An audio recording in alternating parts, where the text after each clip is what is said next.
ओम गण गणपते नमः। बोले गणेश जी महाराज की जय, बुध देव की जय।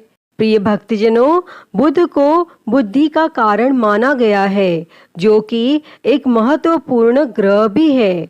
अगर किसी की कुंडली में बुध खराब हो तो उसके जीवन में कभी भी तरक्की नहीं होती है, साथ ही उसे कभी भी कामयाबी नहीं मिलती है। बुध को व्यापार और बहन बेटी का कारक भी माना जाता है। इस दिन भगवान गणेश का दिन होता है, जो कि बुद्धि के देवता माने जाते हैं, जो अपने भक्तों के सभी विघ्न बाधाओं को हरण कर लेते हैं। इसीलिए उन्हें विघ्नहर्ता भी कहा जाता है। अगर कोई इनका सच्चे मन से पूजन करे तो उनको जीवन में धन और सुख समृद्धि की कभी कमी नहीं रहती।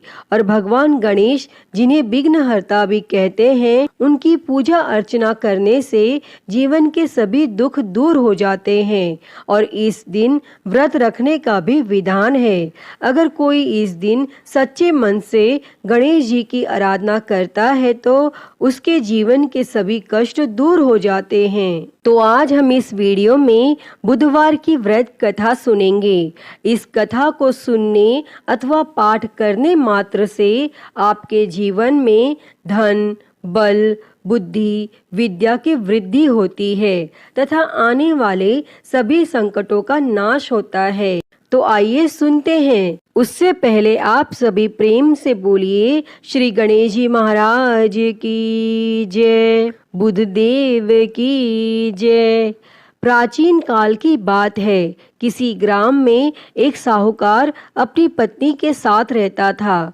पति पत्नी दोनों भगवान गणेश जी की पूजा करते थे और दिन दुखियों की मदद करने के लिए हमेशा तत्पर रहते थे। और ईश्वर की कृपा से उनके पास धन धान्य की कोई कमी नहीं थी। कमी थी तो बस एक संतान की। पति पत्नी संतान नहीं होने से दुखी रहते थे। तब गांव वाले संतान न होने की वजह से उन्हें हमेशा ताने सुनाते थे। पर साहूकार और उसकी पत्नी को ईश्वर पर पूर्ण विश्वास था। ईश्वर ने जरूर कुछ अच्छा सोच के रखा होगा हमारे लिए, ऐसा सोचा करते थे। एक बार वह पति पत्नी मंदिर में भगवान गणेश जी के दर्शन और पूजा अर्चना करने गए। और जब वे दोनों पूजा करके बाहर आए तो उन्होंने देखा कि एक बालक मंदिर की सीढ़ियों पर बैठकर रो रहा है। और उसके पास किसी को ना देखकर पति पत्नी दोनों बालक के पास गए और बालक को शांत कराया और उसके माता पिता को ढूंढने लगे। और जब उस बालक के माता पिता पति पत्नी को नहीं मिले तो वे दोनों बच्चे को मंदिर के पुजारी के पास ले गए और उन्होंने पुजारी से बोला, ये बच्चा हमें रोते हुए मंदिर के बाहर मिला है, क्या आप इसके माता पिता को जानते हैं? तब पुजारी ने कहा, नहीं। और अब पति पत्नी और पुजारी तीनों लोग बालक के माता पिता को ढूंढने लगे। काफी देर ढूंढने पर बच्चे के माता पिता नहीं मिले। तब पुजारी ने साहूकार और उसकी पत्नी को कहा, आप इस बालक को अपने घर ले जाइए। अगर इसके माता पिता इसे ढूंढते हुए आए तो मैं उन्हें लेकर आपके घर आ जाऊंगा। तब साहूकार और उसकी पत्नी बच्चे को लेकर अपने घर चले गए। काफी समय बीत गया और बालक के असली माता पिता का कोई पता नहीं चला। तो उन्होंने गांव के सरपंच से अनुमति लेकर बच्चे को गोद ले लिया और उस नन्हे से बालक का नाम गणेश रख दिया। और कुछ दिन बाद गांव में एक पति पत्नी आए जो चोर थे। गांव में जाकर उन्हें पता चला कि गांव में सबसे ज्यादा धनी व्यक्ति साहूकार है, जिसकी कोई संतान नहीं है। और उन्होंने एक बच्चे को गोद लिया है जिसके माता पिता का कोई पता नहीं है। और वे दोनों चोर पति पत्नी अब विचार करने लगे कि साहूकार को कैसे लूटा जाए। तभी उन्होंने योजना बनाई कि वे दोनों बच्चे के असली माता पिता बनकर जाएंगे। और योजना बनाकर पति पत्नी दोनों मंदिर में जाकर बैठकर रोने लगे। उन्हें रोता देखकर मंदिर के पुजारी आए और उनके रोने का कारण पूछने लगे। पति पत्नी ने बताया कि आज से 4 साल पहले इसी मंदिर में हमारा बच्चा खो गया था। उसे ही याद करके हम रो रहे हैं और तब से हम अपने बच्चे को अलग अलग जगह खोज रहे हैं, पर वह हमें कहीं नहीं मिला। तब पुजारी ने बोला, एक बालक है जो उन्हें 4 साल पहले मंदिर की सीढ़ियों पर मिला था। शायद वह आपका ही पुत्र हो। वह बालक गांव के साहूकार के घर पर है। आप लोग मेरे साथ चलिए, मैं आपसे आपके पुत्र को मिलवाता हूँ। और इतना कहकर पुजारी उन दोनों पति पत्नी को लेकर साहूकार के घर चल दिए। और वहां जाकर पुजारी ने साहूकार को बताया कि गणेश के असली माता पिता मिल गए हैं और वह गणेश को लेने आए हैं। और यह सुनते ही साहूकार और उसकी पत्नी दोनों बहुत दुखी हुए, लेकिन वे दोनों गणेश को उसके असली माता पिता को सौंपने के लिए तैयार हो गए। और शाम का वक्त था। साहूकार ने उन दोनों पति पत्नी से बोला, आप लोग आज विश्राम करें और कल प्रातः काल होते ही निकल जाइएगा।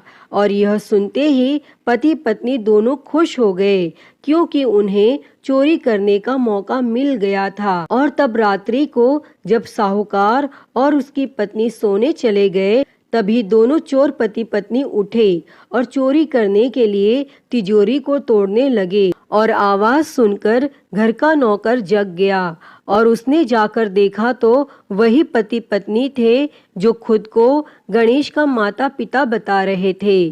तब नौकर ने कमरे का दरवाजा बाहर से बंद कर दिया और तेजी से मालिक को बुलाने लगा।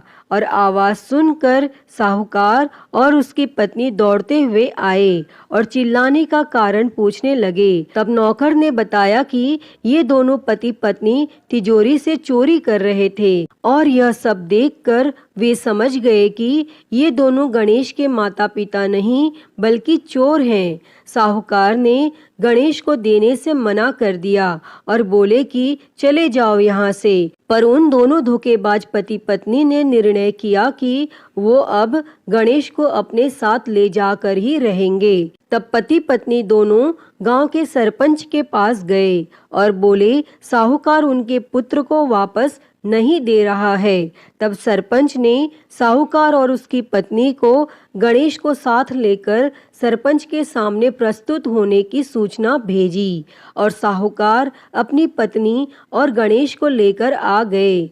तब सरपंच ने भी फैसला किया कि साहूकार की पत्नी तथा दूसरी औरत जो गणेश को अपना पुत्र बोल रही थी, उन्हें सूर्य देवता के सामने अपना आंचल फैला के खड़े हो जाना है और जिसके भी आंचल से गणेश के मुंह में दूध जाएगा, गणेश उसका पुत्र कहलाएगा। तब दोनों औरतें अपना आंचल सूर्य देवता के सामने फैला के खड़ी हो गई और प्रार्थना करने लगी। तब भगवान गणेश जी के आशीर्वाद से साहूकार की पत्नी के आंचल से दूध की धारा गणेश के मुंह में आ गई।